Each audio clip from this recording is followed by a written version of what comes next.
Ni à gauche, ni à droite. Il faut construire son opinion. Même si les extrêmes sont attirants, alors tout ça fut provoqué par l'actualité.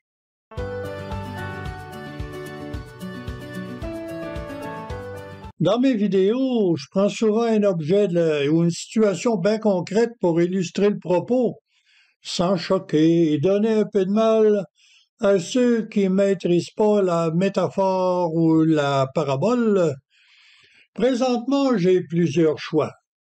L'autoroute et les bords rugueux là, sur le côté, le fil de ferriste ou encore un baril de clous à l'ancienne. J'ai choisi le baril de clous parce que ça correspond à une situation de mon enfance, il y a très très longtemps. Voici l'histoire. J'ai été élevé dans la quincaillerie de mon père et tout pouvait servir à me divertir. Les clous nous arrivaient en barils de 100 livres, mais comment les manipuler?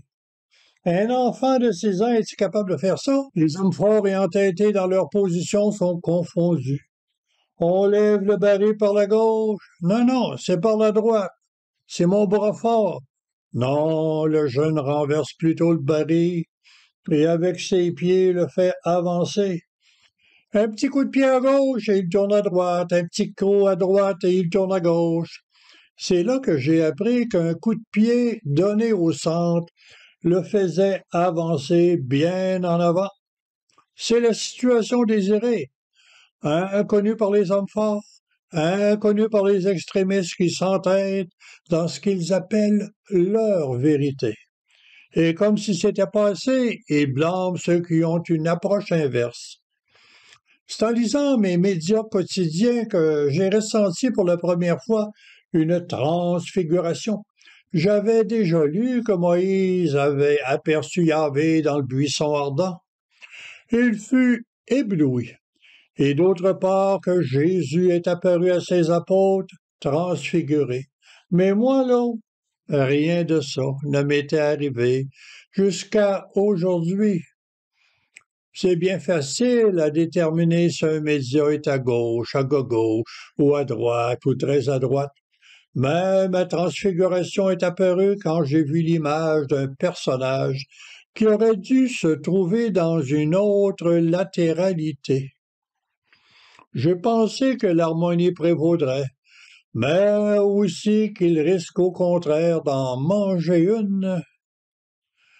Malgré les échanges civilisés, effectivement son essai fut dévoré sous tous les aspects de la saveur qui fait saliver l'alteram partem, comme le répétait un politicien.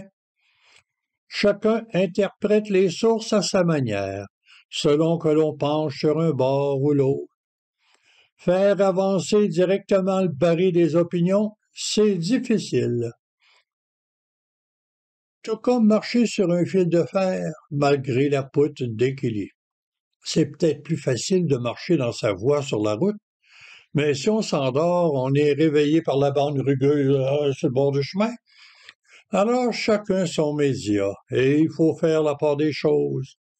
S'aventurer sur la grande logorée avec ses propres critères risque de provoquer un brou-brou, un brouhaha. Tout cela est dit en parabole et en métaphore, bien sûr. Mais si on se limite à ce que l'on appelle son égo social, on risque de se retrouver comme la grenouille qui chauffe et bouille sans s'en apercevoir. L'harmonie est plus facile pour les musiciens que pour les chroniqueurs et les journalistes.